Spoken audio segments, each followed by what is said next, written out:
Tout d'abord, je tenais à remercier les organisateurs du colloque de m'avoir invitée. Vous ne trouverez pas mon texte dans les cahiers de propriété intellectuelle parce que je n'en ai pas écrit. C'est plutôt à titre de doctorante que je suis venue vous parler de mon sujet de recherche, qui est en fait l'encadrement des créations par droit d'auteur canadien, des créations donc, qui sont générées par intelligence artificielle et plus particulièrement par apprentissage profond. Jusqu'à tout récemment, en fait, on comptait seulement une poignée d'écrits sur la question au Canada et par écrit, j'entends davantage des capsules juridiques. Alors, c'est vraiment un bonheur pour moi de voir ce numéro-ci avec à tout le moins 2 articles de fond qui adressent la question. Il s'agit du texte de Tom, mais également du professeur Azaria. Vous allez voir, c'est une question qui est particulièrement complexe, mais également passionnante.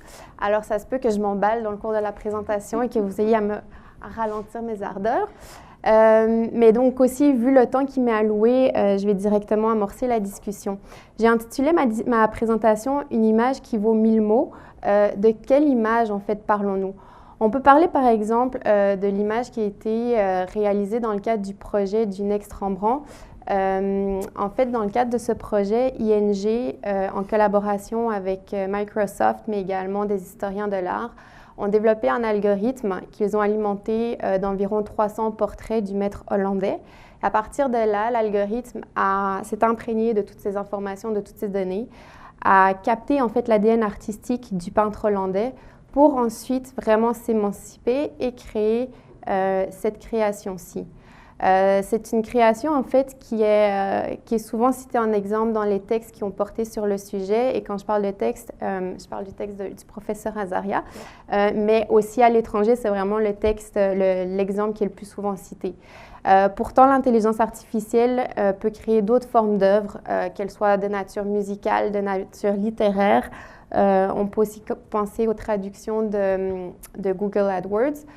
On peut aussi penser à des créations un petit peu plus psychédéliques comme celle-ci, qui a aussi été créée par Google, par son algorithme Deep Dream.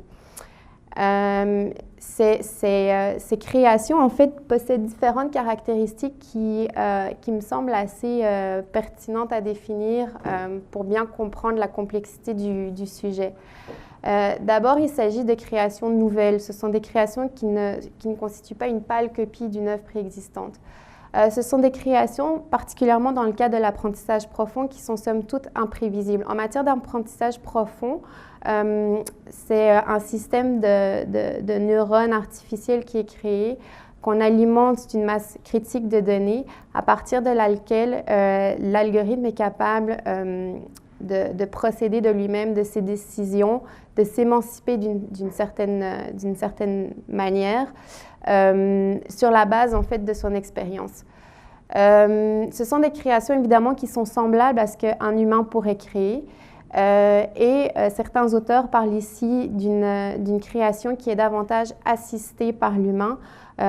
Certains auteurs parlent vraiment ici du rôle de figurant de l'humain. Alors qu'auparavant, la machine outillait l'humain. On pense à l'appareil photo. Ici, certains auteurs viennent vraiment parler d'une inversion des rôles. Ça m'amène à parler de l'autonomie de l'apprentissage profond de l'algorithme. Souvent, à tort, dans les textes, on parle vraiment de créations qui sont générées de manière complètement autonome, sans réelle injonction humaine. Or, dans les faits, on en a déjà parlé dans le premier panel, Tom l'a réitéré, c'est une allégation, affirmation qui est un petit peu trop absolue, qu'il faut relativiser. Parce qu'on le comprend, on le sait, il y a toujours un humain qui est présent, ne fût-ce qu'au niveau de la programmation, mais également au niveau de l'alimentation, de l'ingestion de toutes les données qui sont faites. Donc, à cet égard-là, certains auteurs parlent en fait de la transmission d'un savoir-faire qui est infusé à l'algorithme. Bonnet, qui est en fait un étudiant, un ancien étudiant au doctorat, qui, si ma mémoire est bonne, remerciait le professeur Gautret pour ses précieux commentaires. parle en fait de la création d'une matrice de pensée à partir de laquelle l'intelligence artificielle va être en mesure de prendre ses décisions.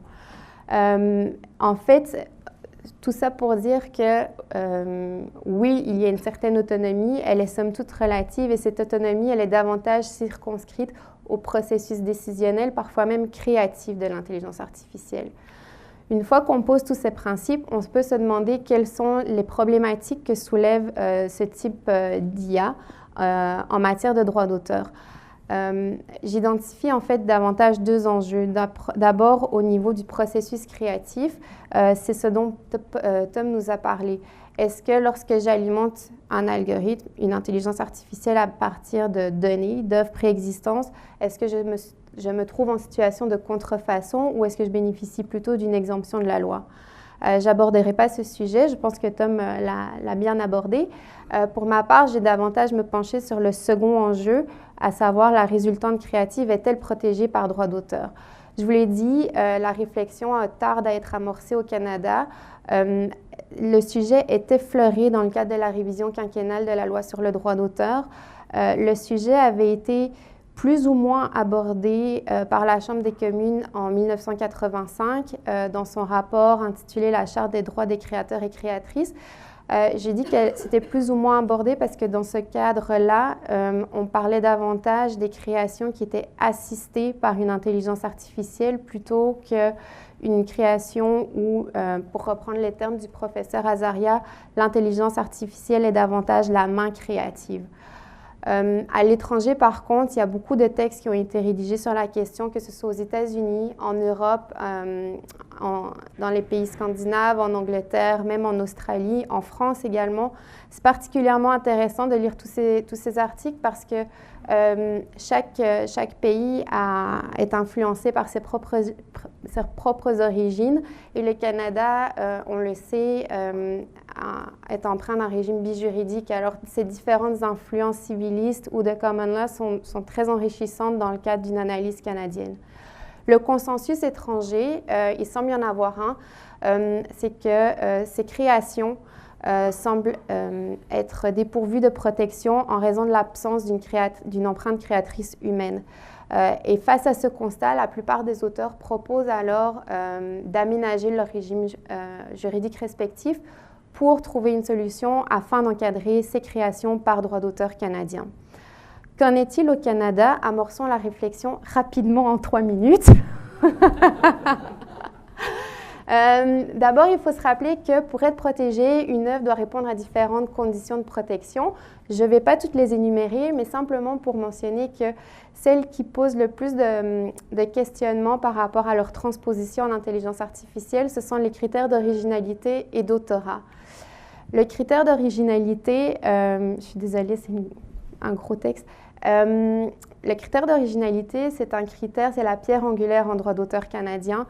C'est un critère qui n'est toutefois pas défini dans la loi. Le Canada, les tribunaux ont longtemps hésité entre une approche civiliste, un critère de créativité, et une approche anglo-saxonne d'effort de labeur, qui est en fait un critère beaucoup moins élevé que le critère de créativité. En 2004, la Cour suprême a opté pour une solution médiane en adoptant le critère de l'effort du talent et du jugement. Certains auteurs estiment toutefois, et je partage leur avis, qu'il s'agit davantage d'un test de créativité, puisque essentiellement le test consiste vraiment à évaluer, à mesurer les choix créatifs de l'auteur. En matière d'intelligence artificielle, pouvons-nous parler d'un processus créatif? Il y a différents textes en fait, qui ont été publiés sur la notion de créativité computationnelle qui serait essentiellement la capacité pour une machine de générer des idées nouvelles et de valeur. Valuable and novel ideas. Et on a eu l'exemple, au soutien de ce concept, on cite souvent l'exemple du jeu de Go où la machine a vaincu l'homme en raison, en fait, non pas de ses capacités algorithmiques, mathématiques, mais vraiment parce qu'il y a eu une forme d'intuition, de créativité qui a permis à la machine de vaincre l'humain. Dans le cas récemment aussi du portrait d'Edmond de Bellamy qui a été mis aux enchères par la maison Christie's. C'est une création qui avait été développée par intelligence artificielle par le collectif Obvious. Les informaticiens énonçaient eux-mêmes que la machine avait fait preuve de créativité. Donc, le point ici, c'est de mentionner que oui, il y a une forme de créativité qui est possible en matière d'intelligence artificielle, mais la question qui demeure est la suivante. Est-ce que ce type de créativité est transposable en droit d'auteur canadien? La réponse semble être non, parce que quand on analyse la jurisprudence, les tribunaux semblent vraiment rattacher l'originalité nécessaire à la protection en matière de droit d'auteur à une présence humaine. On parle vraiment de la nécessaire empreinte créatrice humaine pour se qualifier d'œuvre originale. Donc déjà ici, on semble voir une première embûche à la protection de ces créations qui sont générées par intelligence artificielle parce qu'elles ne pourraient pas être vraisemblablement originales au sens de la loi. D'autre part, un second critère est le suivant, c'est qu'il faudrait qu'une œuvre, pour être protégeable, émane d'un auteur. L'auteur, c'est un concept à nouveau qui n'est pas défini dans la loi, mais on s'entend pour dire qu'il s'agit vraiment de la personne qui exprime son idée, sa pensée sous une forme originale. Paul référait un petit peu plus tôt à la fameuse dichotomie idée-expression de l'idée. C'est vraiment transposé ici avec ce concept d'autorat. L'auteur, ce n'est pas celui qui fournit les idées, qui fournit les instructions. Ce ne serait donc pas la personne qui fournit les instructions à une machine, c'est vraiment la personne qui exprime toutes ces idées sous une forme originale. Par analogie, on peut penser à une lignée de décisions qui a été rendue aux États-Unis par rapport à ces œuvres qui sont dictées par l'au-delà. D'ailleurs, la fille de Laurent Carrière a écrit un très bon article sur la question dans les cahiers de propriété intellectuelle. Et dans ces décisions, on venait dire que la personne qui bénéficiait du statut d'auteur, ce n'était pas cet esprit divin, mais c'était vraiment le scribe humain qui retranscrivait toutes ces idées sous une forme écrite. La seconde question qui se pose, c'est la suivante. Est-ce qu'un auteur est nécessairement un humain ou est-ce qu'on pourrait dire que c'est une machine? Essentiellement, la loi, à nouveau, ne le définit pas, mais quand on lit la loi, on peut s'imaginer qu'il y a différents critères qui tendent à poindre vers un autorat humain uniquement. Juste pour en citer l'un ou l'autre, on a toutes ces questions de droits moraux qui sont intimement liées à la personne de l'homme, à la personnalité de l'auteur, mais on a aussi, par exemple, la durée des droits qui sont comptés en fonction de la vie de l'auteur. Donc, tous ces indices tendent à indiquer que seul un humain peut être auteur d'une œuvre au sens de la loi sur le droit d'auteur, ce qui semble être un second empêchement à la protection des créations qui sont générées par intelligence artificielle, du moins par apprentissage profond. Face à ce constat, ce serait vraisemblablement alors des créations qui tomberaient dans le domaine public, puisque l'intervention humaine ici se limite à la construction d'outils. Ici, je reprends les termes du professeur Azaria dans son texte. Une construction d'outils, c'est aussi l'humain constitue une base de données. C'est certain qu'il y a un effort là-dedans, un talent du jugement qui est impliqué de la part de l'humain dans cette alimentation de l'algorithme en lui fournissant des données. Ces efforts, probablement, oui, pourraient être récompensés par le régime de droit d'auteur en conférant une protection à titre de compilation de données. Par contre, la résultante créative serait davantage absente de protection puisque l'humain ne participe pas nécessairement au processus créatif. Évidemment, ce type de conclusion peut avoir différents impacts commerciaux. Je vous ai reproduit ici la photo de l'album de Hello World, qui a été produit par Spotify en collaboration avec l'intelligence artificielle. Ici, l'intelligence artificielle agissait vraiment à titre d'outil. Mais on peut s'imaginer que ce type d'entreprise pourrait davantage générer des créations avec une intervention humaine de plus en plus minime. Et par le fait même, ce serait un avantage grandiose pour ces entreprises parce qu'elles n'auraient plus à payer de redevances, à payer pour la libération de droits, mais en contrepartie, ces entreprises se feraient quand même de l'argent puisque ces œuvres musicales, ce contenu serait quand même disponible au public en contrepartie d'un abonnement quelconque. Donc, face à ce constat, je voulais mentionner un petit peu plus tôt, à l'étranger, différents auteurs proposent alors de revoir leur régime respectif pour conférer une protection à ces créations.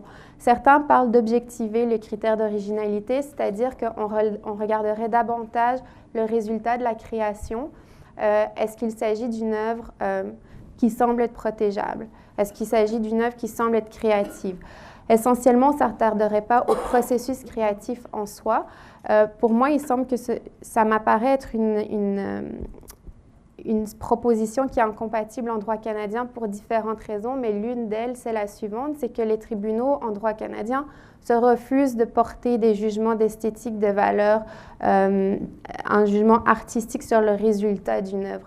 On s'attarde vraiment au processus créatif et non à la résultante. Les autres propositions qui ont été suggérées à l'étranger ont trait à des fictions juridiques. Donc, Tom en parlait, il y a la doctrine du work made for hire. Il y a aussi des propositions qui ont été... Non, on propose aussi de s'inspirer de ce qui est déjà présent en Angleterre, mais aussi en Nouvelle-Zélande, où la loi prévoit déjà des exceptions pour les créations qui seraient générées par par des machines et où on conférait la titularité des droits à la personne qui est responsable des arrangements. Pour moi, à nouveau, c'est une solution qui est un petit peu incompatible. Je parle en fait d'une forme de confusion des genres parce qu'on parle davantage de titularité des droits en faisant fi en fait de la notion d'autorat ou d'originalité. Mais l'auteur n'est pas nécessairement un titulaire, ce sont vraiment deux concepts distincts. Et finalement, en fait, il y a aussi toute la proposition des œuvres dérivées dont parlait Tom. Alors, c'est certain que je pense qu'on est à un moment charnière ici, qu'il faut absolument amorcer la réflexion canadienne, mais une telle réflexion, selon moi, doit se faire au regard des fondements du régime canadien. Le régime canadien est justifié dans une optique utilitariste, économique. On souhaite récompenser l'auteur, l'investisseur de ses investissements. En contrepartie de ça, on lui fournit une protection. Mais au-delà de ça, le régime canadien est aussi emprunt et aussi justifié en raison de la théorie personnaliste, c'est-à-dire qu'on voit vraiment l'œuvre comme étant une prolongation de la personnalité de son auteur. Et au Canada, même si la loi initiale, la première loi canadienne était inspirée du régime britannique, on trouve encore des reliquats de cette théorie personnaliste dans la loi sur le droit d'auteur, ne fût-ce qu'avec les droits moraux. Donc, pour moi, la réflexion d'un aménagement potentiel du régime canadien doit se faire à travers ces prismes-là. Et selon moi, la solution ne se trouve pas dans le régime canadien. Éventuellement, une piste de solution serait éventuellement d'aménager un régime parallèle, semblable par exemple au régime des droits voisins ou des circuits intégrés qui sont justifiés vraiment davantage dans une optique économique. Mais sur ce, je pense que le temps me manque. Mais ça va, et je céderai la parole tout de suite. Merci.